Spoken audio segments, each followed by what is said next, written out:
Hey everyone, it's Michael Zapersky, and today I'm here with Abhijit Verekar. Abhijit, welcome. Thank you, Mike. Pleasure. So, Abhijit, you're an expert in the field of information technology. You serve as the president and CEO of Avero Advisors. Local governments all around the US come to you for implementing new IT infrastructures and systems. Before we dive into how you got to where you are today, just take us back to the very beginning. Why did you get and become so interested in IT? Like where did that come from? What really drove you to go after mastery in the field of IT? So early on, when I was getting out of high school and just trying to figure out what I want to do with my life, Where was high school for you?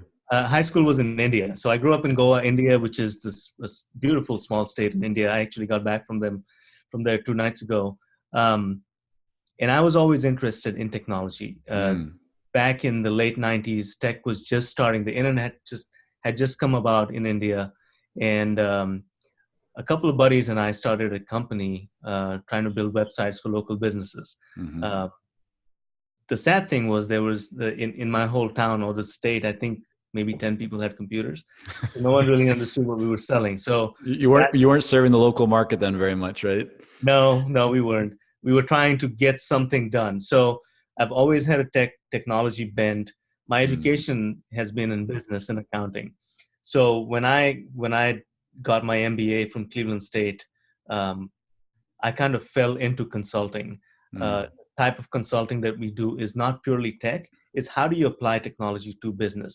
It's business process redesign, coming up with requirements, formulating strategies for effective technology use, and mm. then implementing those technologies to come up with better outcomes for our clients. So it's a marriage of business processes, business thinking, Right. and technology. And so you mentioned you got your MBA from Cleveland University, and then you went into working. I don't know if it was right away, but you actually, before starting Avero Advisors, you worked in other consulting companies. Correct. Um, what did you take from those experiences? In terms of learnings or best practices that you were then able to apply when you launched your own business. So early on, it was again about finding myself, and I started with this consulting company as an intern. Mm, And what I quickly realized is that my two masters had taught me nothing about this industry or the subject matter. I knew a mm, few keywords and I could apply myself. What it came down to was how do I use my intelligence and my brain power, to do things other than just get good grades, right? So what I did quickly was I latched onto a few mentors that were mm, really intent on teaching me the ropes, not just in terms of the subject matter of consulting, but also how to do business in the world in general. So I mm. had no experience before that in consulting. Um, so when I got my first job as an intern, I my job was to really just dig in and Yeah. learn how to deal with clients, learn how to deal with your peers and your superiors, and just be a good professional, right? And from there I became a master in some lines of consulting, and I would say that is IT strategy and business process redesign. How you know important was it for you, or how kind of beneficial was having mentors around you in those early years? Extremely beneficial. I think it's the thing that is missed the most in today's environment. I mean, you look Yeah. at you give millennials a bad name, just because they don't show up to work prepared for the industry. But the industry needs to take a step towards the millennials or whoever and offer mentorships. I think it's the most important thing Yeah. uh, that a person can get in life. Yeah, I agree with you. Like when I look back over our years of being in business, and even about 19 years ago when I started our first consulting company with my cousin Sam, and business partner to this day, the impact that having mentors around us, or even like some of our first clients, were also then mentors to me, Right. and that was just like such a great way to accelerate your understanding and to be able to make progress and to see things that you wouldn't have seen before if you were just trying to do it all alone. And that's why I say to people, like, regardless of whatever area you're trying to improve in, make sure that you have a community or a coach or a mentor or someone around you, because if not, it's you're just losing so much opportunity cost by not being able to kind of get that acceleration. So let's come back to your IT and the skills that you've developed there, because one thing that that stands out about what Avero Advisors does, or just kind of your, what you do is your messaging. Like IT to a lot of people is very dry. It's kind of a little bit of a boring thing. It doesn't necessarily seem cutting edge. It's like IT, but you really communicate IT in a way that's much more engaging. Like I think on your website it says something along the lines of helping local governments build smarter communities that empower citizens and enrich lives. Right? That doesn't necessarily sound like your typical IT firm. Just talk to us about how you found, IT and the connection to things that are just going on around us. Like, why have that kind of messaging in place? What's the thinking behind that? Good observation, Mike. I think there's a lot of noise when it comes to IT. Every few years, there's new buzzwords, right? You hear about smart cities a lot. Sure. You hear about cybersecurity every day, every minute. And my clients tend to get confused to the point where they don't want to make decisions to move forward, right? So my goal with Avero was to simplify things and to let my clients or prospects know that IT doesn't have to be this complicated mystery box. IT is around you every day. It's a utility. When you walk into a room, you expect the lights to turn on when you flip the switch. You expect the Wi-Fi to be working. You expect service delivery to happen. And a lot of times where my clients, who by the way are city managers, mayors, governors, my client isn't the CIO. My client is the executive. I'm trying to solve business problems with the use of technology that my client may or may not understand, or may not have the right questions to ask their CIOs about, right? So I'm kind of the translator between the techies and the business users. And that's why the messaging is simplified. We're extolling our clients to rethink IT. We're extolling them to ask the right questions and have us on their side as partners. So let's talk about that, because for many consultants, the idea of going after government contracts or working with the government is, it's scary. It's like, it just screams RFPs and long processes and bureaucracy and, 100-page proposals and things of that nature. Is that the reality for you? Like, have you just found out a way to work through all of that? Or is there something different that you've been able to do to actually get a seat at the table, with a governor, with a mayor, with those types of, key kind of people in government? So even if you have a seat at the table, you don't bypass the RFP process, right? So at Avero, we have a business development manager that is focused on churning out RFPs. We have an operation that is very finely tuned to picking out new RFPs, vetting them, making sure that it's not just a formality that a prospect is doing, that you really can have a chance if you put it in. How do you know that? So for someone who's looking at, let's say, a government contract, and there's a lot of them, right? There's certain websites that post new RFPs and opportunities, all day long. Right. For someone who's saying, yeah, I'd like to win some government business, but I don't even know where to start because I don't want to just be, a number amongst other firms. What should they look for? What are some tips that you might offer that could help them to, to have a better chance?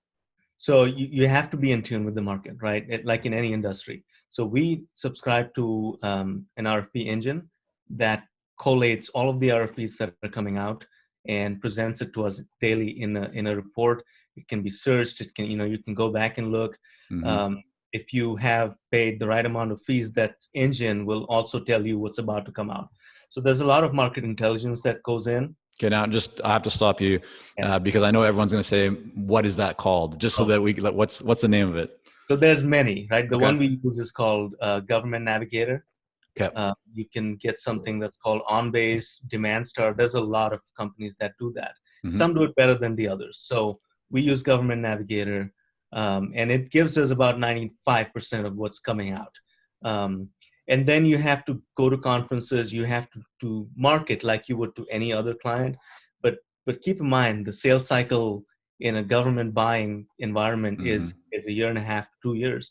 Right. So there's also the process where you start teaching a prospect the idea that then becomes an RFP a year down the road. And then you apply for it and then you get it. So there's not one channel. You have to be diligent about how you pursue your clients and how you manage your pipeline. So just Abhijit, talk a little bit more about that last thing that you mentioned, where you in fact are teaching or working with someone who might be a client down the road about, an idea of a possibility, and then they grasp onto that.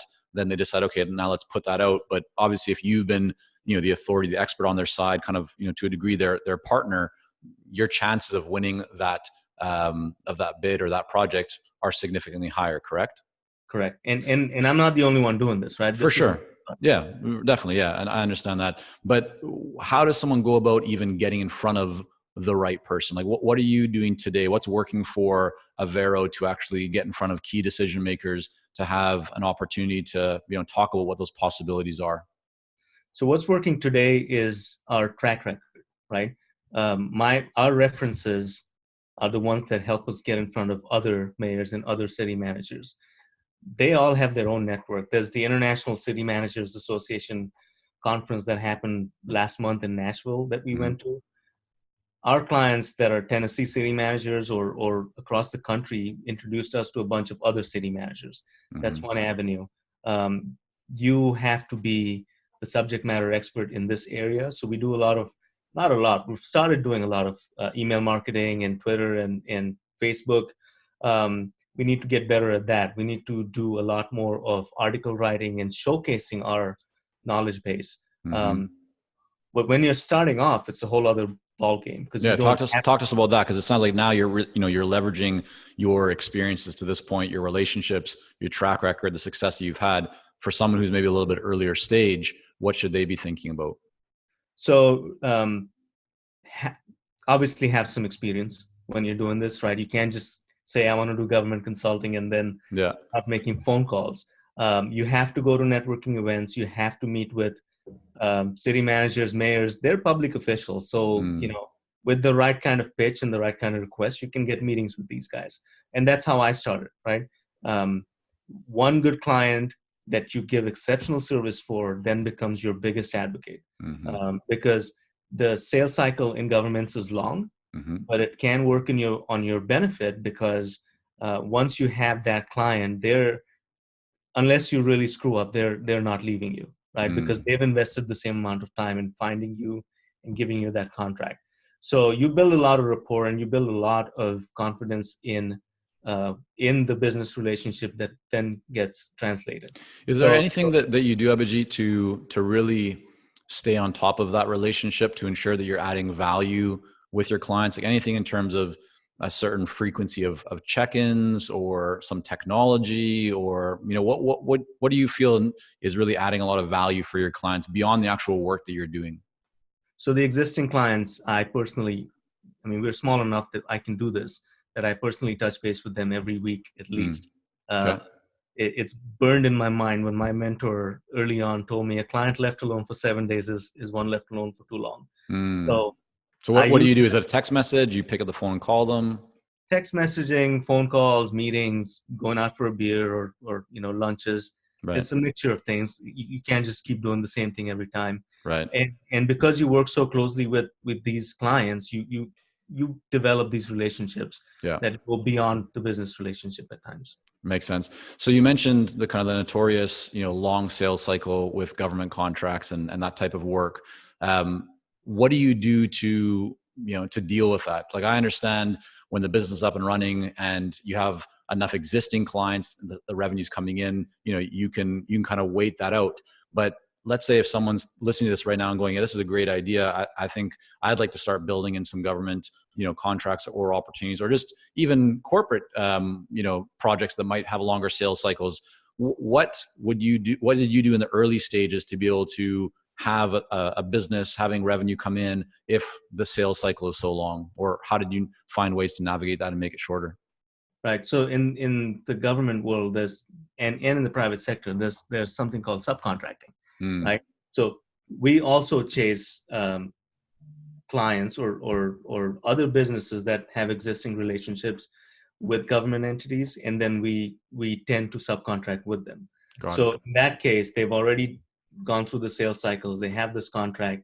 If you have a valuable proposition, they can bring you on their team, give you some business, get the cash flow going. And that's what we did early on, is get started, we pursued some prime contractors that had large contracts with the state or counties, and we just got on and rode their coattails. And what percentage of your business today would be that versus just direct, you being the prime? So today we're primes in every 100%. Got it. Okay. yeah. Yeah. But that doesn't mean we don't pursue it. Mm. There's always bigger fish. In my past lives at other consulting firms, we've subcontracted with guys like Deloitte, Accenture. They do business in the $300 million range with the federal government. So there's always business to be had. Yeah. You've now been, I think it's 3 years into building Avero, if I'm correct, somewhere about that. What would you say is one of the biggest challenges in running the consulting business that you have in its current state? What's kind of top of mind for you right now? So right now it's taking it to the next level. We've done exceedingly well in the 3 years and 4 months that we've been around. And my goal for this year is to just expand the footprint. What that means is having systematized marketing and sales efforts. I think we're good on operations. Our team is solid. Like if we win a new contract tomorrow, in fact, we're going to go kick off a new contract tomorrow. I know it's going to get done right. Yeah. So the operations side is good. I just need to scale this now to grow it from 20 people to 40 in the next 2 years. Got it. Sooner. And when you look at, you now have a team of 20 or so, what have been some of the best practices or lessons learned when it comes to hiring and building your team? What would you tell someone who might be, with 5 employees right now or 5 team members and they want to get to 10 or 15? What should they look out for? I think in a small consulting practice, you really need people that can think like you do. So I tend to hire people based on a minimal skill set, but more emphasis on attitude and how much I can teach somebody. Because I'm not going to say a cookie cutter, but I have a formula that works that may not work in another place. So I want people that can come in and learn the formula and then take it and run with it. A lot of times someone with 30 years of experience in a certain subject matter may not get that idea and be able to run with it. So the team that I have today has been brought up with the firm with that attitude. Really very few people have come in with skill sets for process redesign or requirements definition. They've come in with a computer science degree or an MBA. And then me and my senior team have taught these people how to do business the Avero way. And how much time do you find that you need to spend when you bring on a new team member? Like, has that changed compared to when you first started and you're hiring the first few employees and now with a team of 20 or so? And I'm asking this, Abhijit, because I've heard from a lot of consultants over the years who maybe have neglected their early hires. They haven't spent as much time with them. They just brought them on. They put them, said, here's, kind of the manual you need to follow. And then things don't go the way that they were hoping. And oftentimes people kind of learn that they need to spend a lot more time. So I'm wondering, is that the same for you? Or have you found that, your formula, your system, there's a kind of a better way of doing it? I think it's a better way in a slightly different way because we don't have a manual. We should. But we place a lot of emphasis on mentorship.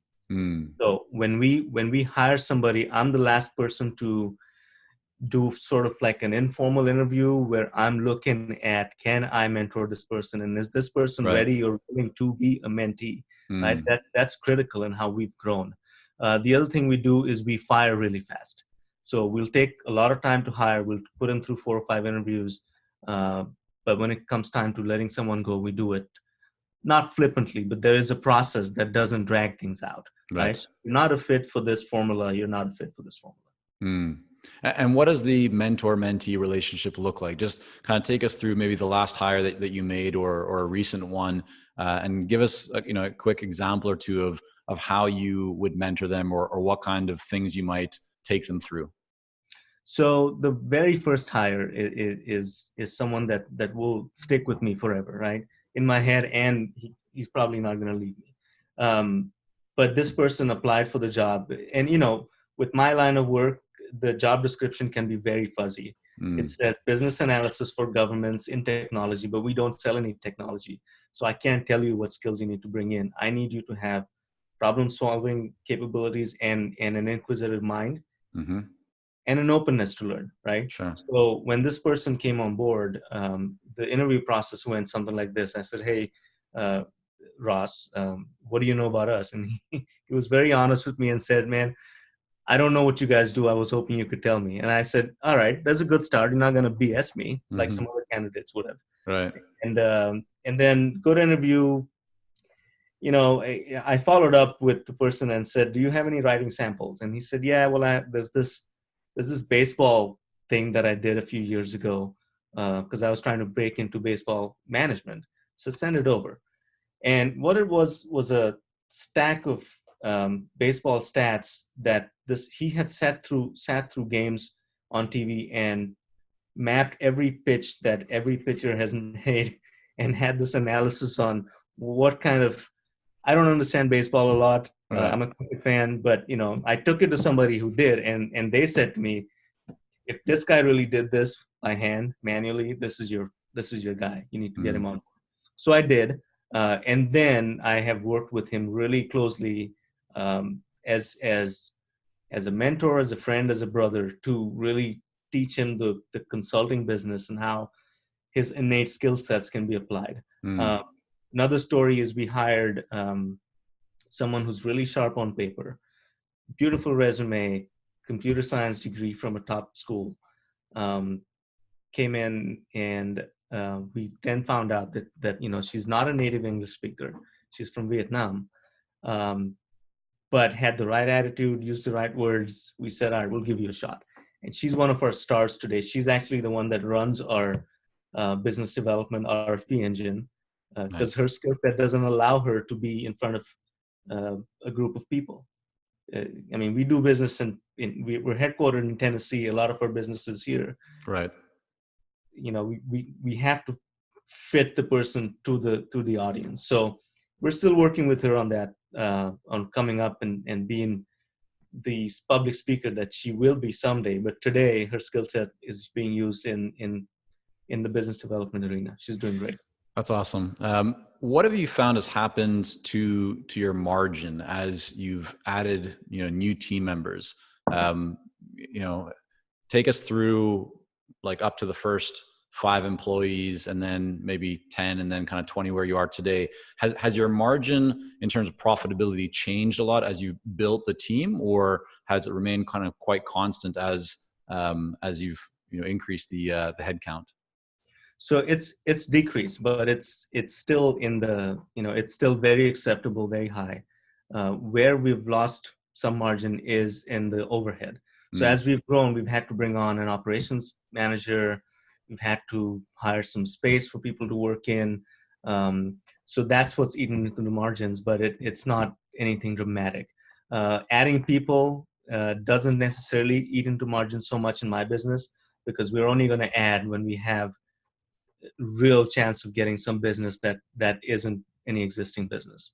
And how did you handle that in the early days? Like for a lot of consultants who want to build a team or even get a few people on their team, if they're running solo right now, that's a question kind of at the top of their mind is like, I want to bring someone on, but it's chicken and egg. I can't really hire someone, or I think I can't hire someone until I have the business, but I can't go out to win the business with confidence until I have, the team to know that I can actually deliver on that business. What advice would you offer to them?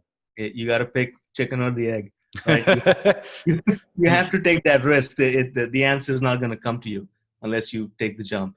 Yeah. But really, that's the only advice I can give. Yeah.